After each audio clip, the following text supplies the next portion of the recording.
Okay. Right. I'm glad you found it because I wouldn't have known either. Wouldn't mind it. All right, back to this. Okay. All right. Thank Thank you. you. At this juncture, I hate to do this. I really wanted to be here, but I need to leave at 4:25, so Okay. I'll just sneak out. So Steve, is the mountain back up on the screen for you? Yes, it is. Thank you. Okay. So I've been a fan of Alaska in general and the Brooks Range in particular since I was 15. I got my dad a book about the Brooks Range for Christmas because he and I both kind of dreamed of going to Alaska someday, and it took us a while, but we did eventually get several month-long camping trips in there. And then I went back with a group of friends as well later on. But so these trips that I was on spanned from 96 through 2004. And the author was there in terms of the book from about off and on from 2019 to 2021. And he had he divides the book into 4 parts, so 4 adventures. Basically, the Eastern Brooks Range, backpacking, and then permafrost at Fairbanks, although he was mostly learning about himself and house sitting in the middle of winter. And so I'll show some permafrost research examples from Canada for that. Then he goes back into the Eastern Brooks Range to the McCall Glacier flyover with Matt Nolan, who I've used his data for years. Really? And the same with Roman Dial. And then we'll go to the Western Brooks Range for the last adventure. And part of why I really liked this book is because he pays homage to 2 of my favorites. Coming into the Country by John McPhee, and John McPhee was who got him into nature writing as an undergraduate. I was fortunate enough to spend time with John McPhee when he was visiting KU back in the early 90s. I think he would have been lovely to have been a student with. He really gives lots of himself and lots of time to students. And so that was a nice connection for me. And then even more so, once they get into the Western Brooks Range, he mentions this old guy named David Cooper. And David Cooper was a grad student in the late 70s. He studied botany in the Brooks Range, and he did his own field work pretty much solo, just backpacking and on the water as well. And it turned into it's a meditation on the Brooks Range. Wow. So this is my favorite book of all time. Wow. I found it at one of the library sales years ago. And it's like, how can anyone part with this? Sacrilege! Because I'd been checking it out every year to make sure it stayed on their list. Yeah. What's the title? Brooks Range Passage. I put the other one on with. And I'll read a quote from that, maybe if we have time at the end, that I have up on my wall at home.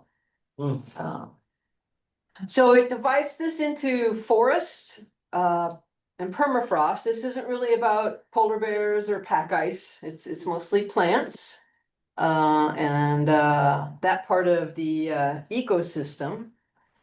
And I guess he got me hooked early on because he described how he realized he was out of touch with the natural world. So some of you have adult children now who are in that general age group that he is in. How do you see your kids? Yeah, exactly like he's talking about, right? It's like, can't do anything without the phone, imagining, well, I referenced it in the sermon today, how he laments his generation saying, we've experienced something if we've seen it on reality TV, right? And I see that in our kids all the time. It's like they see the world through the lens of the screen. Like the phone is what they look at to see everything else. Yeah. And we tried to take them out when we were growing up. We tried to take them outside, and they, I think, enjoy that some, right? I mean, Ethan will go with Steve backpacking or hiking in the 14ers, but then it's like back to the phone. Well, we don't help ourselves. I mean, do this too. I pull out my All Trails app or my Far Out app. Right. Am I on the trail? Well, it's 20 years ago. That's right. You Just just, had to depend on this. that's right. Uh, I interrupted you though, Pat. What were you saying? Oh, that's right. Well, it's interesting because I have three daughters all in their forties. And so even though, they grew up at school using computers to some degree, the younger more than my oldest. But, you know, they use computers and, have jobs. Two of them have jobs in the computer world. But it's not like as much of a fascination as it is with my grandsons. Oh, okay. Yeah. You know? Alright. Well, the Brooks Range is huge. It extends into Canada as well. So it's basically the whole upper third of Alaska. It's not that high because it's an old mountain range. The mountain building event was around 150, 180 years, million years ago. Yeah, Yeah. And the rocks are older than that. But it's vast and it's not a hemmed in kind of mountain feeling. They aren't really tight valleys. They're broad Oh. because they've been glaciated in the past. So they're kind of scooped out, a bit, like that one. Oh, wow. And did he say that the base isn't that high either, right? So That's instead- right, instead maybe of like- 2,000 feet at Yeah, the most. yeah. As opposed to, 8,000 for, Right. Breckenridge. Yeah, And everything goes up from there, but it's a lot lower to start with, so you don't have to deal with really altitude. Yeah, Mhm. Yeah. Acclimatization very much at all. yeah. The acclimatization is more about how to walk on tussock grass, Oh. which he mentions a little bit. Yeah. So, in two of the parts, they're looking a little bit as well at glaciers. And this is an example of a glacier that is no more. It's basically a rock glacier. He mentions how glaciers move and there's a zone of accumulation. And that is not much left of that here. And then a zone of ablation or melting. And that's what this part is. And that's what quite a few of the glaciers worldwide that's what's happening, like Glacier National Park. They're becoming frozen rocks and soil instead of ice that's moving. But so just more of just a view of how vast the Brooks Range is. So both in the first section and in the permafrost section, he talks about permafrost and the issue of thawing permafrost. So we're going to see a couple of examples of permafrost. This is one. This is probably what's in our vision the most, that it's frozen ice. It's it's ice. Well, it's usually just frozen soil, frozen sediment. But this does have a big ice wedge in it. This is a summertime example, and these clumps have fallen off because it's summer, and this is the active layer, and it thaws and then collapses. And that's part of the problem in Alaska for those who live in coastal areas or along rivers, is they're losing their land due to this process. Yeah, houses are sinking. Yeah, and part of that is if the houses have not been built on stilts, then that waste heat from the house accelerates the permafrost thawing from that.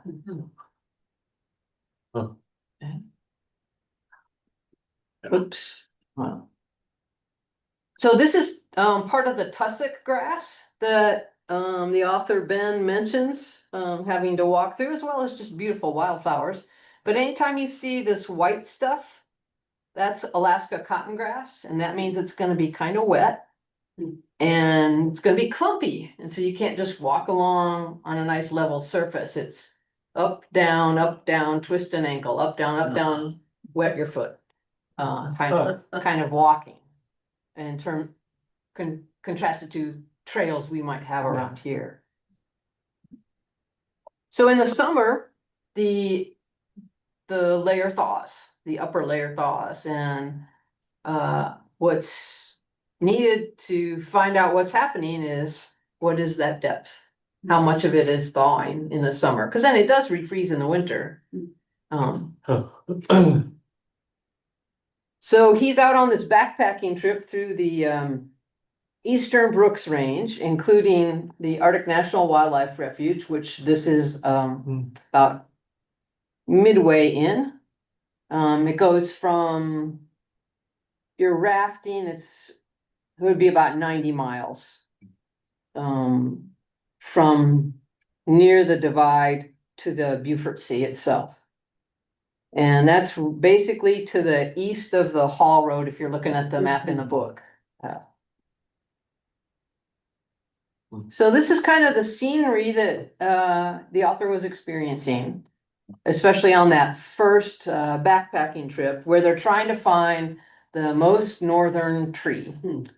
And when I was there, it was in 2004, and we were really excited and stunned to find in the next range over a balsam poplar, which this was 2004. They were not supposed to be there. And Climate change.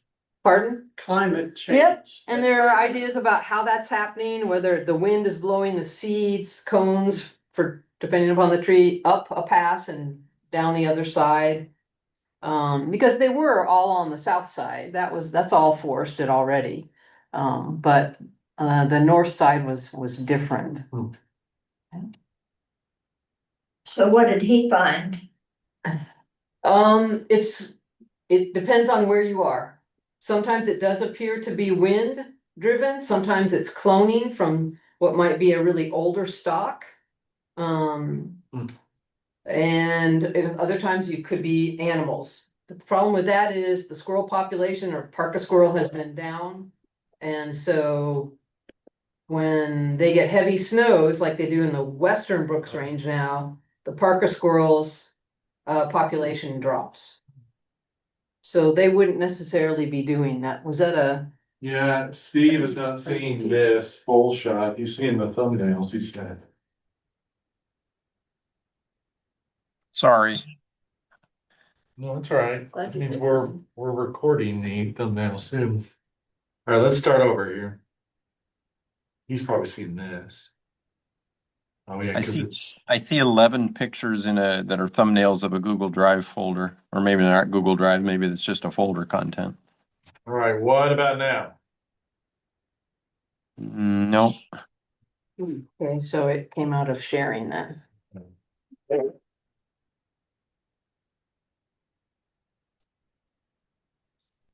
Start over. Sorry to interrupt. It's fine. It's fine. It's great. I'm following along, even though I can't see the pictures. It's okay.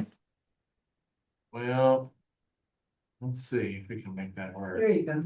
Steve's listening. That's what you do. Yep, I got it. There you go. Yeah. All right, Thank you. Maybe I have to share each picture individually? maybe, Okay. like, see what happens. We'll try on the next, talk about this one and we'll try it. Try on the Okay. next one, but maybe go back and then double click and see if it comes up separately. So this is a typical scene along a river. This is the Canyon River that we spent 11 days rafting on. And in two of his sections, he mentioned the off ice, which is the ice banks on the river itself. It's kind of a hazard. That's AUF5C, was it AUF? Yes. I see. Yep.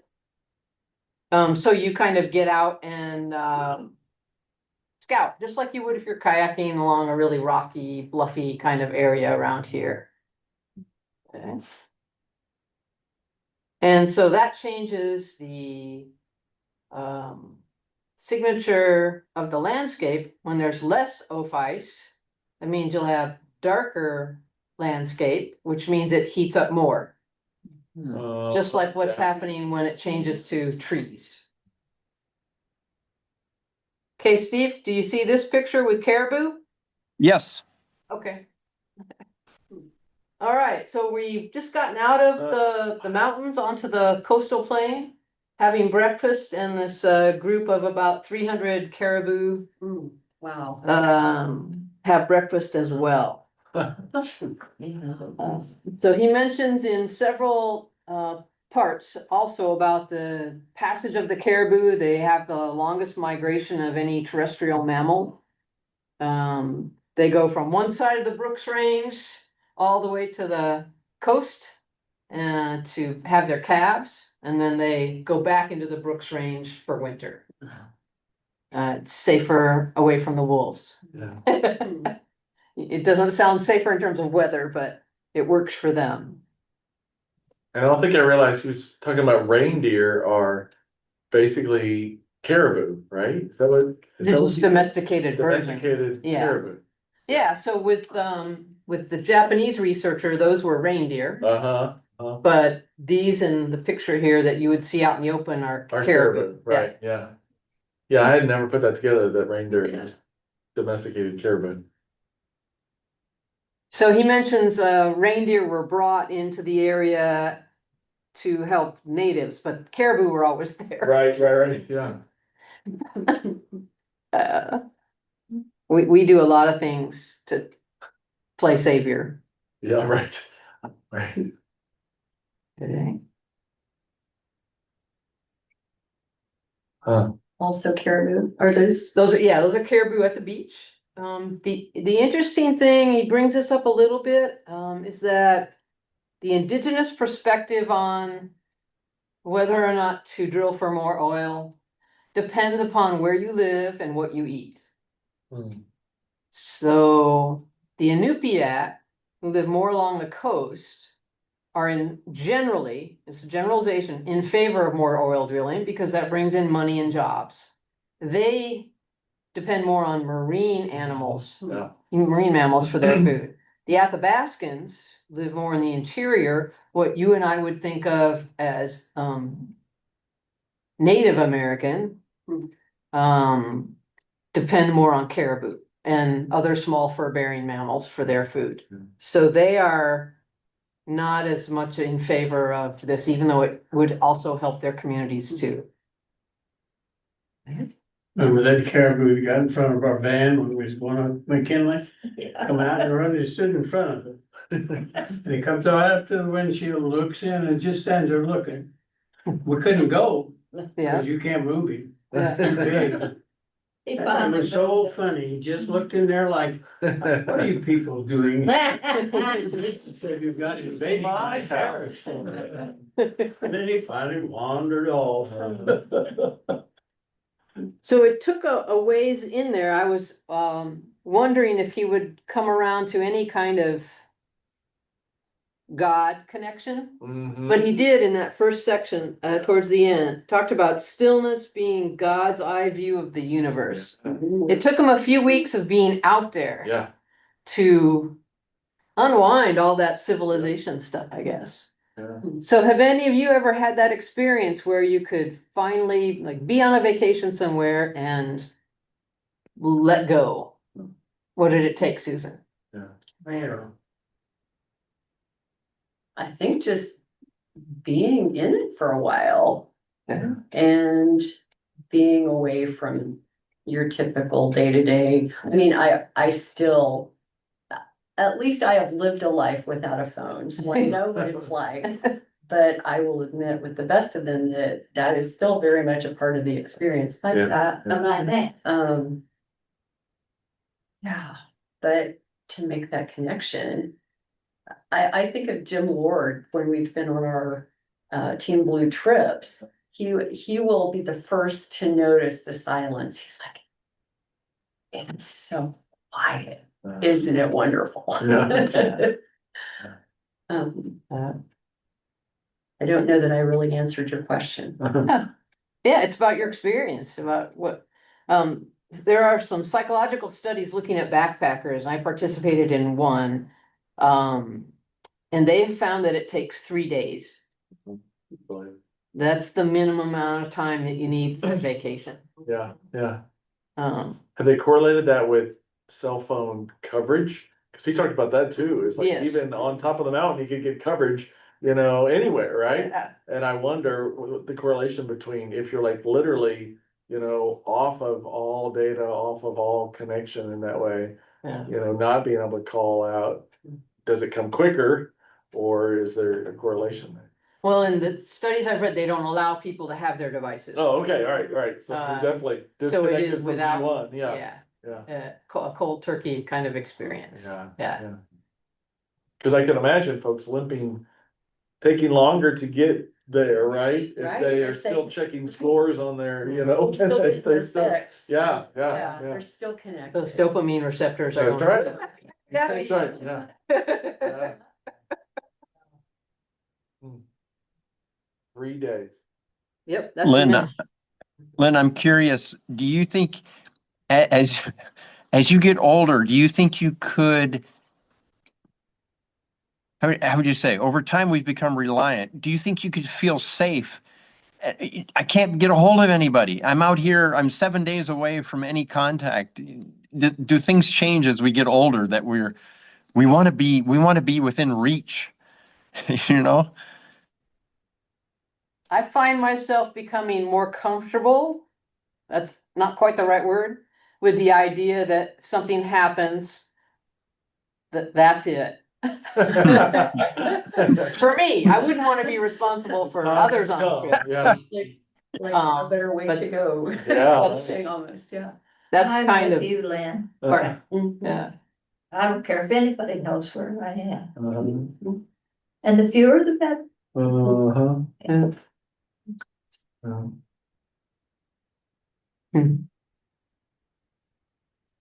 Never thought about it so much, but when I was a kid, you know, on the farm. Yeah. We lived in country roads and we didn't go to town every day. You know, you didn't go, but maybe if you had time on Saturday, you might go, but we didn't have a telephone on the farm. Actually, I was in college when we got telephone on this one farm where our main place where we lived. And we did have electricity after we moved there. First couple of years when I was in grade school, we didn't even have electricity. Mhm. Now, so I studied by coal and lantern. Yeah, If I had any homework and stuff like that. And you went to bed early because it was dark. And I think I finally got a TV when I was about 11 or 12, 13. When the electricity came, that's one of the first things that folks bought is TV, a screen about 8 or 10 inches. and if something happened to you, nobody would know, not right away. We never locked the doors Yeah, yeah, because people might need to get in and get something right, if they were stranded, you know. right, yeah. They wouldn't think about stealing, but they might be hungry. They need it, something, but, yeah. Wasn't anything to steal. Yeah, right. Oh, right, when it's, Well, when it's your time, it's time to go. Yeah. That's it. But that's, I don't have responsibilities, so that's different for everybody. Are you seeing a picture with trees, Steve? Yeah, I'm still seeing the thumbnail. Is it the one that says drunken? Yeah, but is it big now? No, it's a thumbnail, but go ahead, Lynn. I can see it that way. It's weird, maybe stop screen and try again, Okay, Why it would flip out of that. or stop share and try again. Part of the reason behind my question, Lynn, was that was a feeling that I got on the White Rim when we were out in the storm. It's like, golly, we're in the backcountry here. I've got no way to get a hold of anybody. And it was a new feeling. It was like I am dependent, not just me, but we were with, half a dozen people. Yeah. I can't get assistance. And that's a the phone allows that assistance and that comfort level. sure. That at age 25, I'd have never given that a single thought. All right, gotta keep going back to that. I saw when you went to share screen that it was still this sharing, so.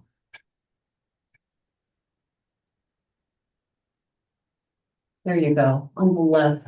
Is it that one or is it that? Or one? that one. Yeah, they're the same. Yep, good. All right. All right. So in the second part, he goes to Fairbanks, New Fairbanks, to work with thinks to learn about permafrost and work with the Japanese researcher who has left civilization behind.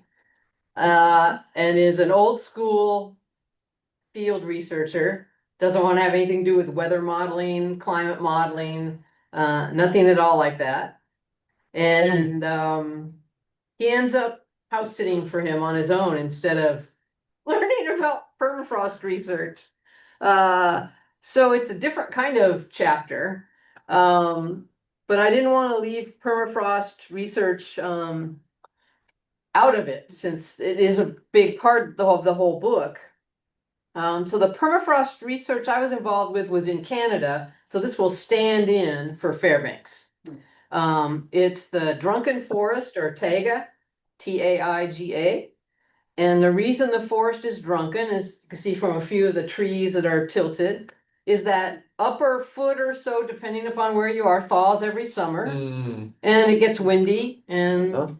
trees tilt a little bit and then get frozen in. There, yeah. And so the forest is referred to as being a tipsy or a drunken forest, because of that. And that's a lot of, Alaska and Canada is made up of this drunken forest or boreal forest. You'll get into it in Minnesota and Michigan too, Yeah. but it's not in permafrost at those locations. Okay, so say that again. Go ahead.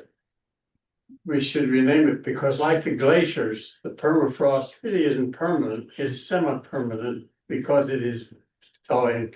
The upper layer, right? That's right, and it's falling off. Yeah. Because it's getting less and less.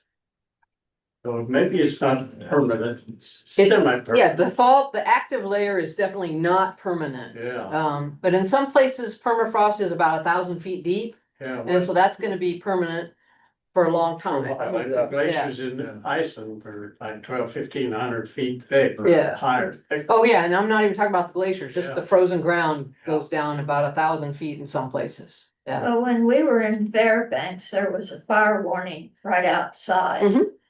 So what, how does that connect? The fire warning? Yeah. Yes, they have. Yes, I've been up there when the wildfires were bad. So as the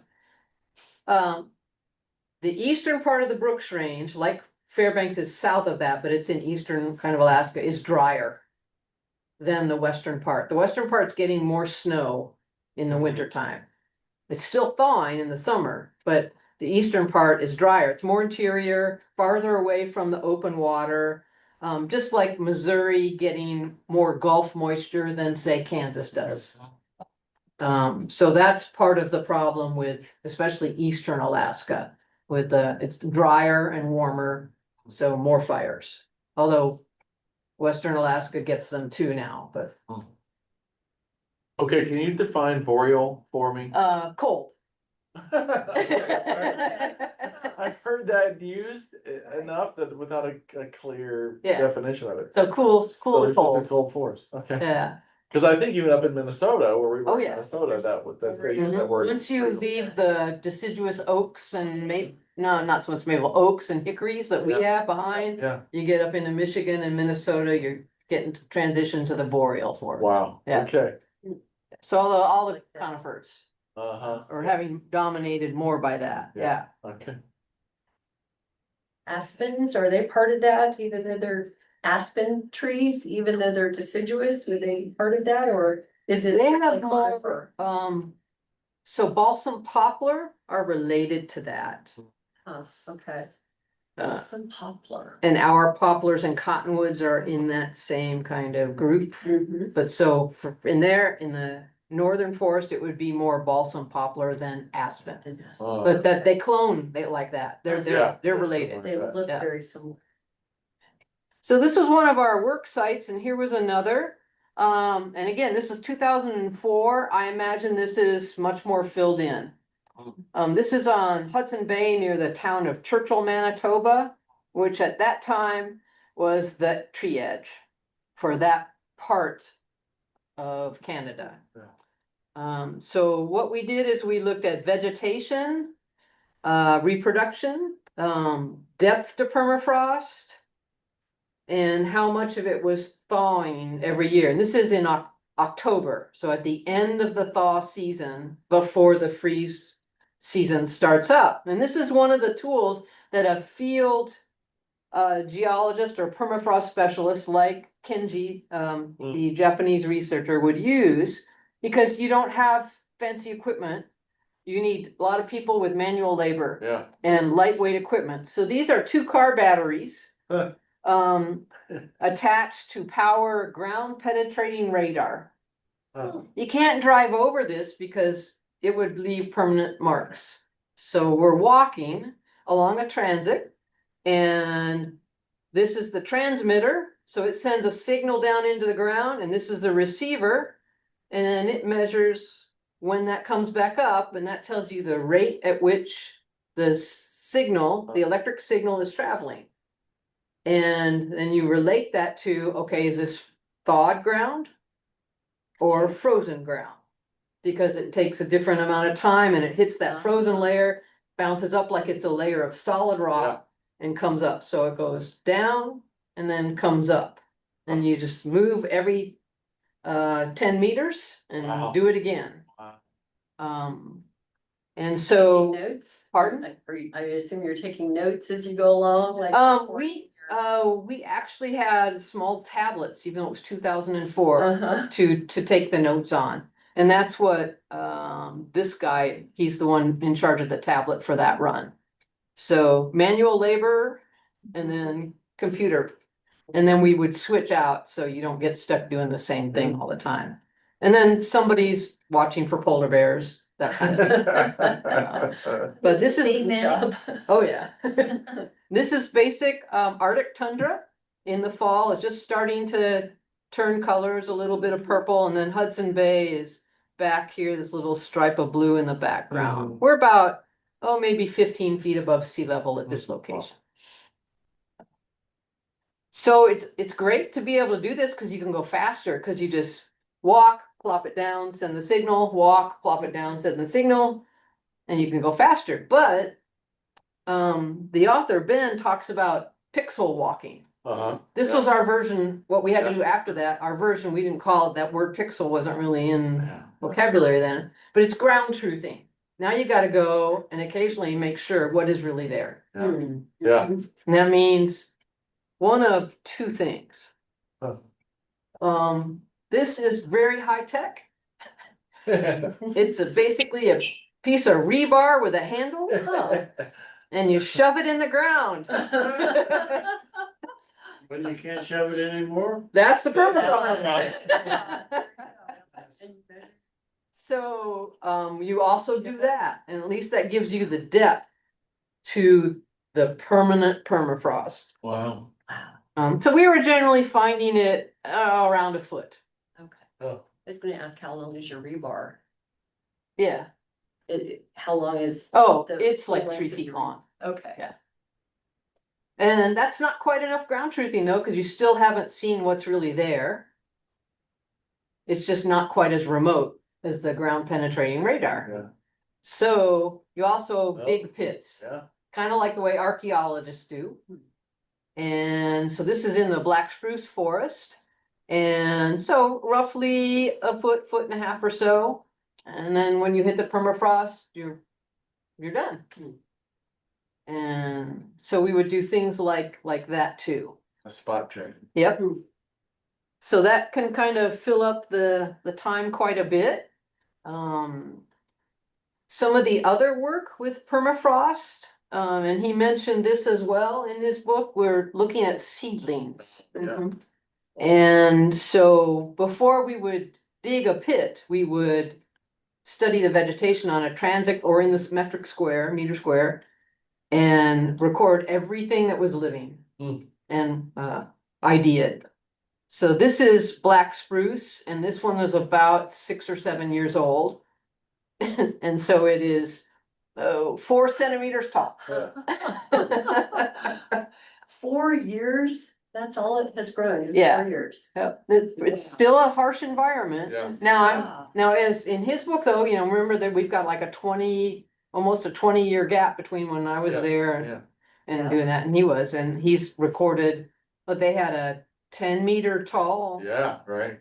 I think it was a spruce? I think it was Bruce, yeah. Yeah, and so Yeah. Once you get enough nutrients, which is from the organic material in the permafrost thawing, and then you get some moisture, then you're gonna have more rapid Right. growth. And that's when I would cut and look at the rings and Yes. look how much happened in this year and then, yeah.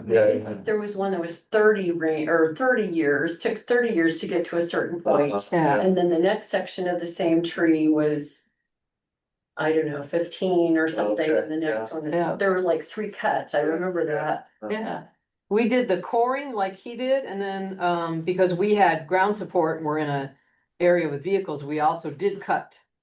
Completely to do a Rings. sawing through to look at the rings Mhm. and, also looking at cone reproduction success. Oh, yeah. Huh.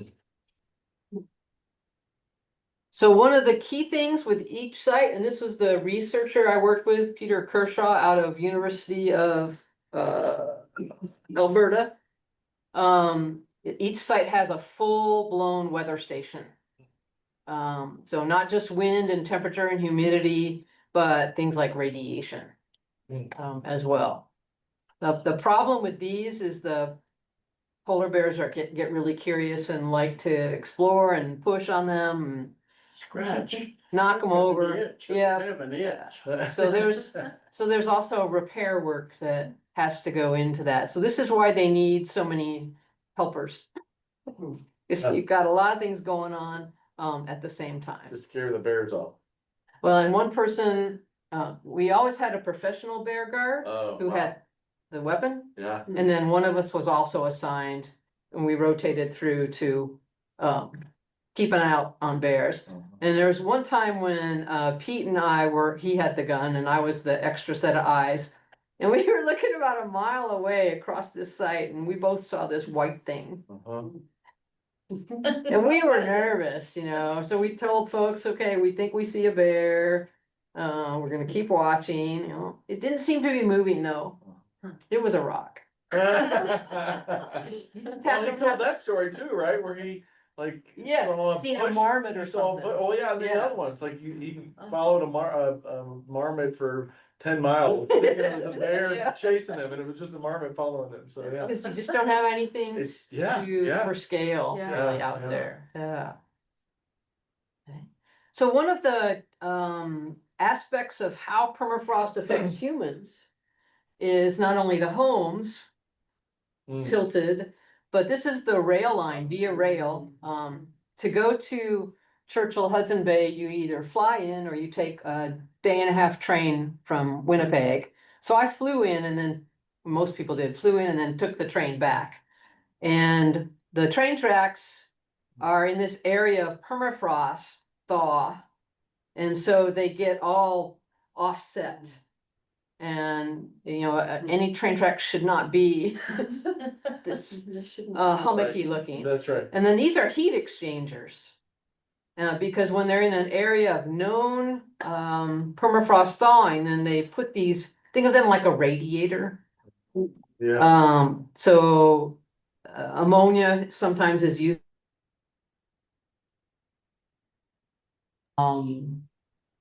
That's what I was doing the other day. Oh. Clicking on and off of mute. Oh. Can you hear me, Steve? Yeah, I can. It went off for just a second. Okay. Okay, that's. It So happened last week. Sometimes it'll go on and off of mute without you touching it. All right. It may happen Yeah. again. Just Right.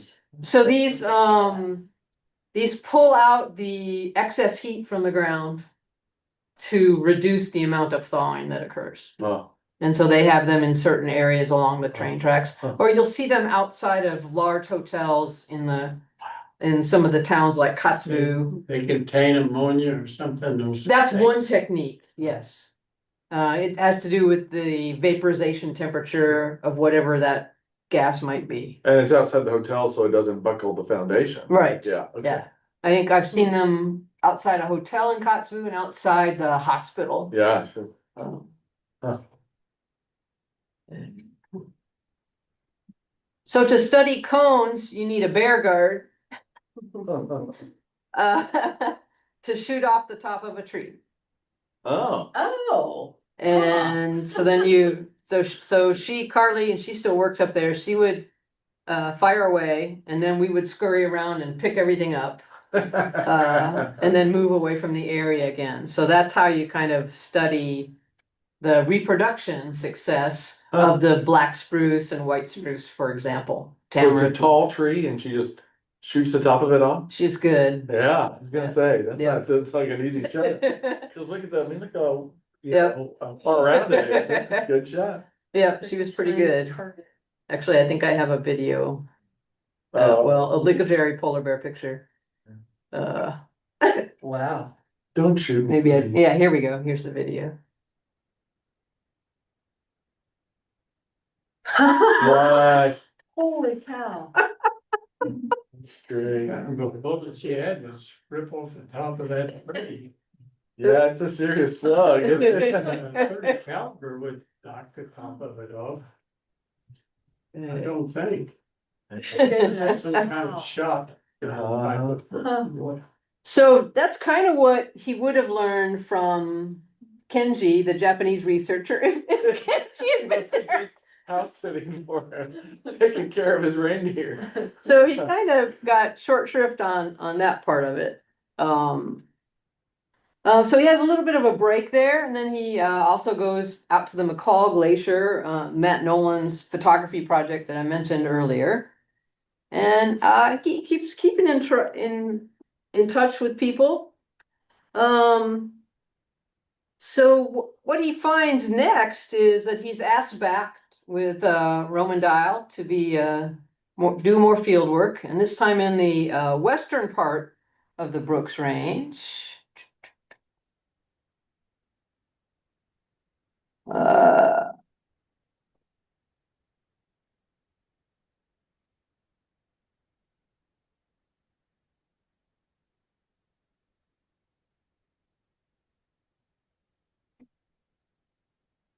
Okay, Steve, are you seeing a picture of a man in the mountains? No, I'm seeing your folder, Western Brooks Okay, so I'm Range. something along here. What am I doing? Try that again, I think what it's doing is if you share screen and then click to find it, it still sits on the, you go back and click the, like, don't share yet, go Okay. to the, there, click on that, Okay. and then then share that. Where is my share button? So go back to there and click the Zoom, open the Zoom, share the Zoom, Okay. and then do that. All right, here we go. See what Steve says.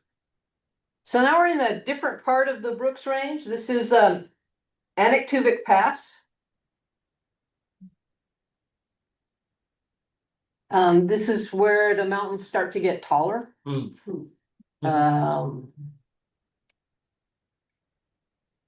Not as many people. Well, there weren't many people in the other part either, but it's farther away by plane anyway. Another thing I really enjoyed about the book is the pilot that flew them in is the same one I had, Dirk Nickish. No way. Coyote Air. And so I looked him up, and now he looks like he's maybe 50. And I'm thinking, oh no, kind of young. But his family has flown for years, so he was very experienced, and they have a good safety record.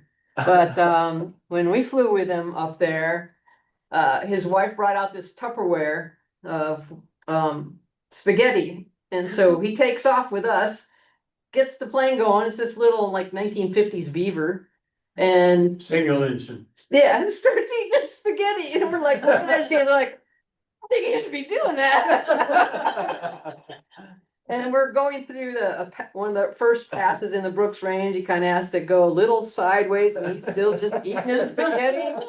And the people in front of me are turning around like, Want to make sure it could last me. I mean, it's just a little. I kind of felt like my feet were kicking to help us like go over the pass. A little bit. Yeah. And so that's what they experienced too, and they had tons more gear. You do have to have everything weighed when you go with anything like that. Before we left, they made us dump everything out the night before, and basically said, like Roman did with him, no, get rid of that, no, you can't take that, no, you can't take that. And you just have to weed it down quite a bit. Uh, survival kind of only plus chocolate. That's survival. Yeah, That's survival. Was it amphibian plane or a pardon me? plane to land on water or amphibian, or was it land? I have done the water more in southern Alaska. These were all on gravel bars or the beach. They did have a gravel bar where they could land. Yeah, you land on the gravel bar. When we landed on the, well, we rafted to the beach on the north slope. And then we had to make the runway to be picked up because there were whale vertebrae and some logs, so we had to make a runway. Cleaning up the place. Yeah, Yeah, those planes take off at about 40 mph. yeah, but I noticed on their trip, they had set places and those are probably are used for researchers or hunters, depending upon the season. Yeah. So the bush pilots have that set up already. I mean, they probably go out there and make sure. Somebody clean it up for them, maybe some. Yeah, Some guy lives in the neighborhood, maybe. well, whoever was there before. Yeah. Yeah. So this was kind of the longer trip. Again, backpacking and pack rafting this time. Mm, And they basically go from just west of the Dalton Hall Road, all the way to the coast. wow. And that's sort of what David Cooper did. Oh, okay. That was Um, kind of his last expedition, right? In the book? In this one, yes. Yeah, Yeah, that was kind of the big one. It's the one he had a bit of an injury problem to deal with. Several people did. And for this one, they were looking more at spruce trees. And as they get further west, they get close to, but they're one river valley over from what is one of my favorite spots, which is on the Kobuk River. But this is the western end of the Brooks Range. So you can see the mountains start to change, get a little bit more worn down sort of looking.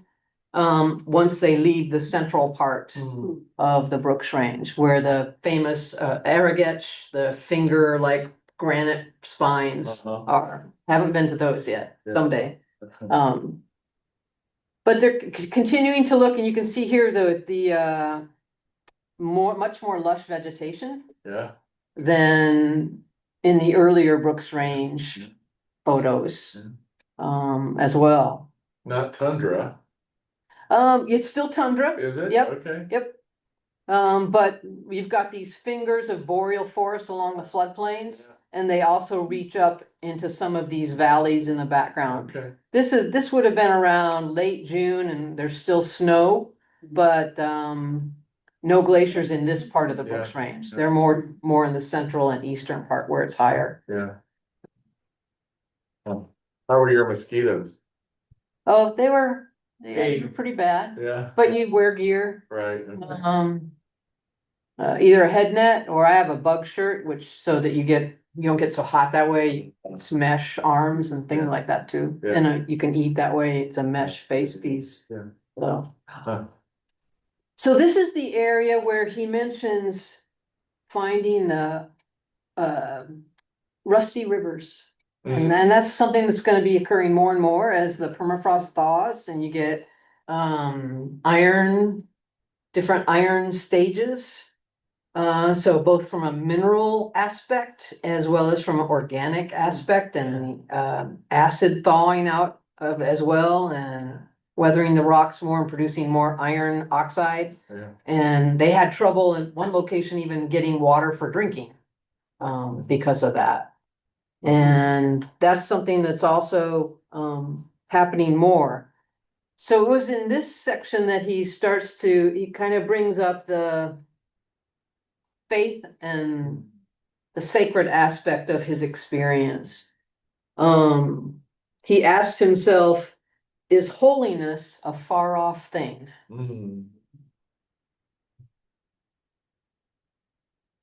And the sacred lies all around.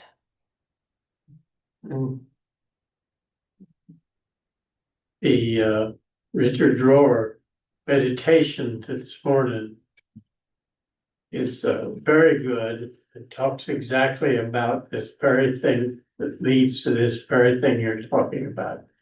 The meditation about the creation, and of course, in the beginning, you know, John 1, Mhm. what was before the beginning? Was there anything? He makes some good questions about the creation, the incarnation. He said, we think Christians think incarnations when Jesus was born. But he says to him, or to Franciscan thought, incarnation is when the world started, or universe started, or in the beginning. That's incarnation. They don't know when or where or why. Religion always talks about when or why. They're not sure. And again, that's theology. Which to me, theology is a mystery. It's a theory. And we talk about our theology as being what it really is. It's what we think it is. We really don't know. We really don't know what invisibility is. If you really know, you are wrong. Probably. I like the meditation today. If you haven't read that one, Matt, read today's meditation, my Lord. Yeah. It's short, but it's very meaningful to me, at least, because it is something I've started believing several years ago about creation. The Spirit of God is in the grass and the water and animals, and it's in everything, not just people. It's in the trees. And you, as a scientist, have studied rocks and trees and stuff, know how connected the different plants are. And they depend on the fungi. Mhm. And the trees depend on the fungi, and the fungi depends on the trees. And even rocks, or do you think rock is a dead thing? Really, it's made out of atoms. And every atom has some space within it. In fact, scientists said there's more space than there is solid. So the quantum physicists are studying, they want to know what's in the space. They're constantly trying to figure that out. It is a fascinating thing to read the latest physicists, quantum physicist studies. I'm thinking Kenji would, He'd like that. no, he wouldn't. You would? No, he's more about experiencing, Yeah.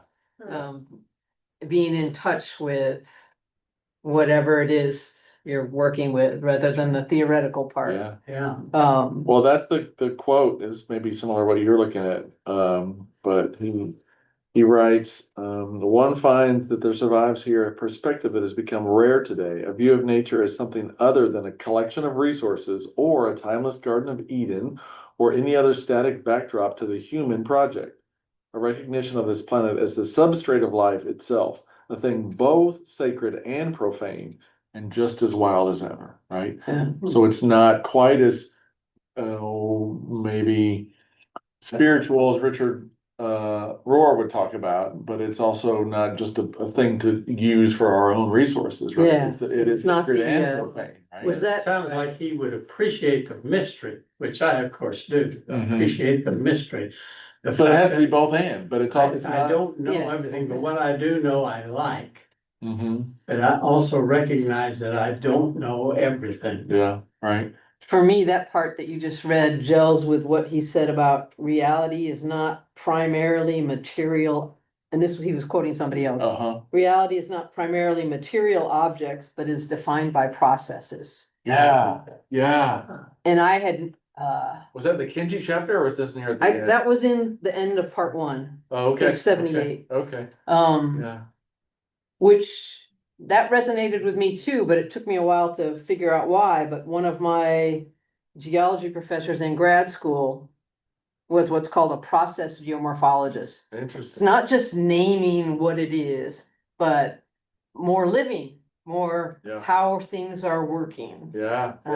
That are going on. Well, there's a thing called process theology Oh, that imagined God more as a relational, not just a static, God is hands off and, always eternal, so on and so forth, but more, intentionally engaged in Yeah. humanity, in creation. Anyway, we can talk further about that, but yeah, it's a similar, right?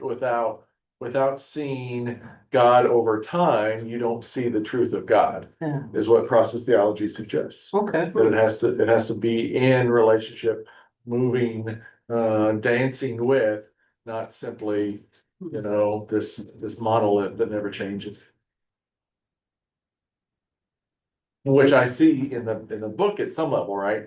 I mean, I think he would feel less comfortable with more traditional views of God, more traditional even views of scripture. Mhm. But I think there would be a way that he would talk theology and be comfortable with it. Yeah, I think he's connecting to that part of himself Yeah. throughout this Yeah, process yeah, here. yeah, Yeah. So it'd be interesting to see what becomes of him. I know. I was thinking, I want to talk to him in 15 years, right? See what, where this Yeah. lands, right? Because he's now gone back to grad school. I'm sure he's highly, How old is he now? he's about 27 or 8 now. Yeah. And already has met all of these just amazing Yeah. people. Well, and they were so generous. Right. Right. yeah. Right. Yes, exactly. But also he's taking it all in, it seems, and processing it and sharing what he's learning Yeah. with the rest of us. Well, he's unique in that he does have this connection with nature writing and literature from John McPhee, and then connecting it to these working scientists. Um, frankly, there's not much of that, and there wasn't much of that when I was going through grad school. It was very disconnected, for the most part. Yeah.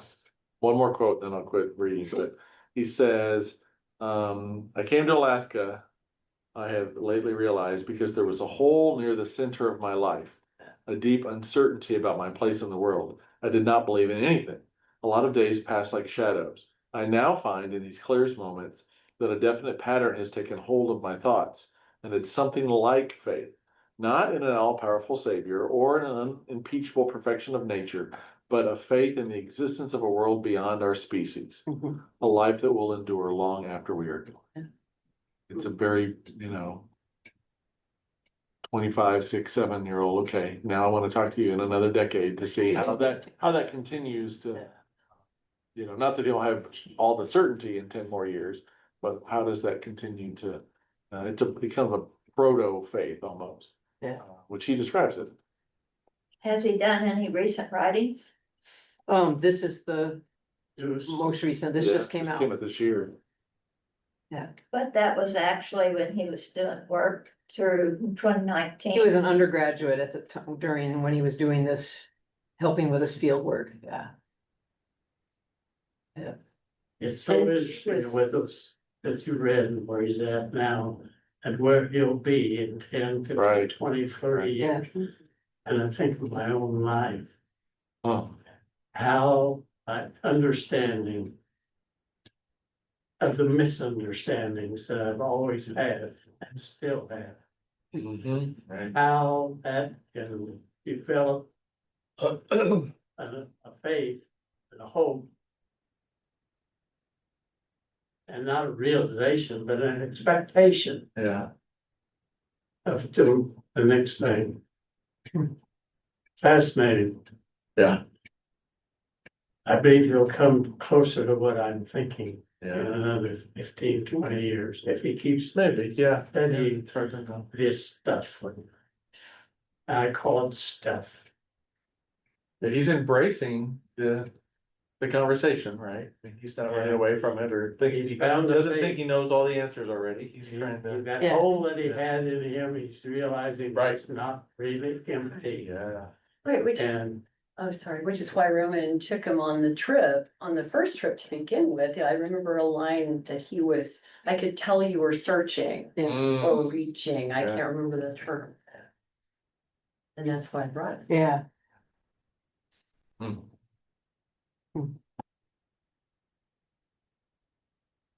He was, that first trip, now I've only read through the first section, just to let you know.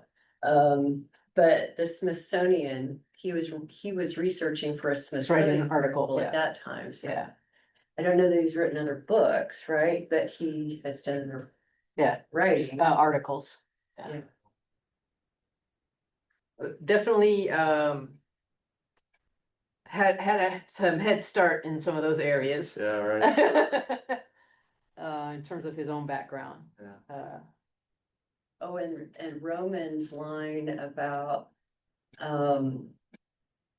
there are writers and then there are authors, Mm, where he felt, that was kind of he was tired of him.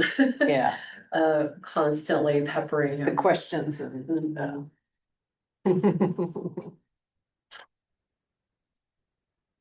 Well, thanks for tuning in, Steve, and thank you to those here as well. You want to add anything, Steve? No, I appreciate it. It's very good. Yeah, I don't know much about the Brooks Range, but it looks fascinating. I wonder, Matt, if we should, our spiritual formation should really be hooked up with the blue team that's right. based upon what we've heard today. Yeah, it's interesting you say that. We've talked about it, that Earthworks doesn't really have a home in the ministry plan. And we started asking where would it be?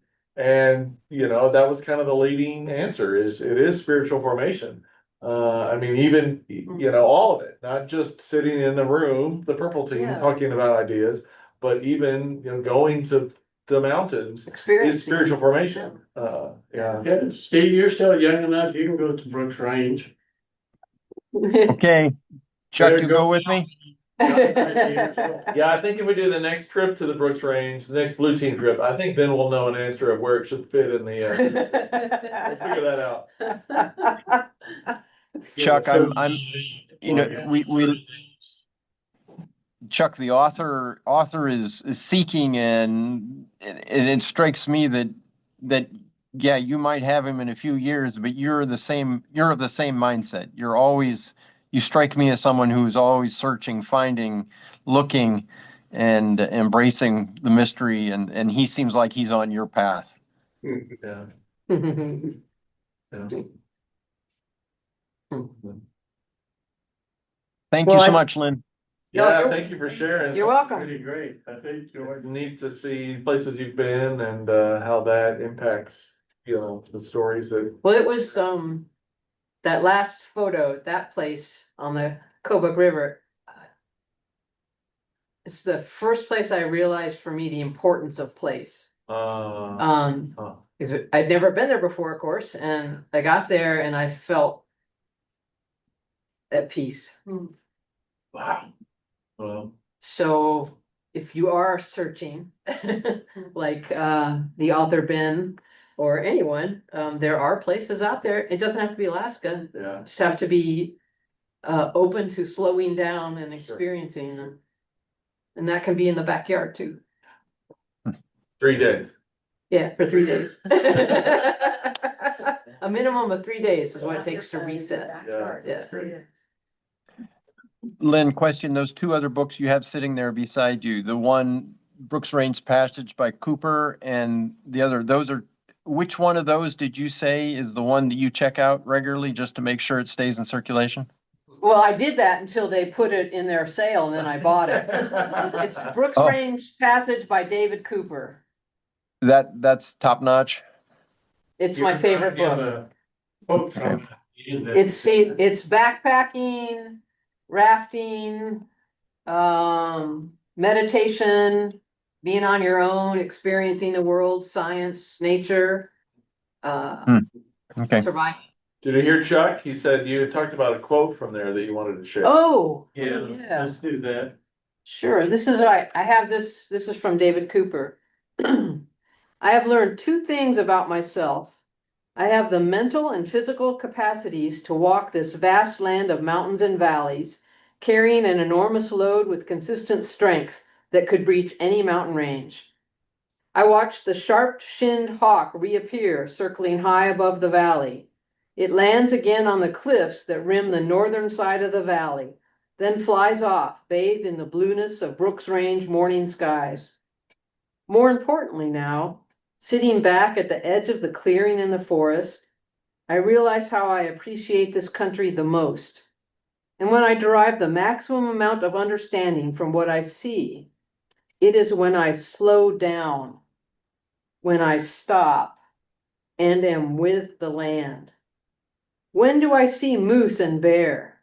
When do I have the opportunity to watch them as they proceed in their normal ways?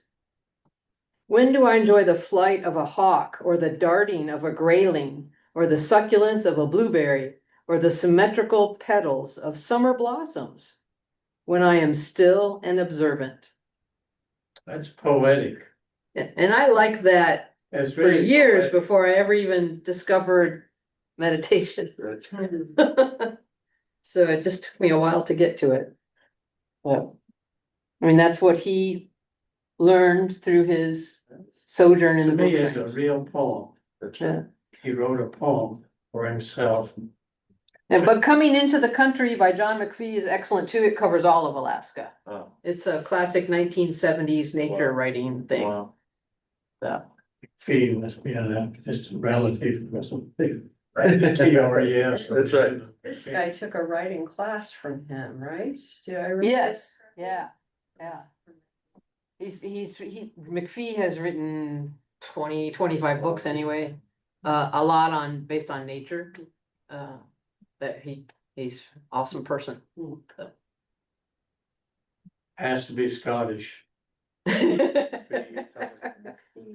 All right, Steve, thanks for tuning in. Thanks, Steve. Enjoy Thank your- you. See ya. Hey.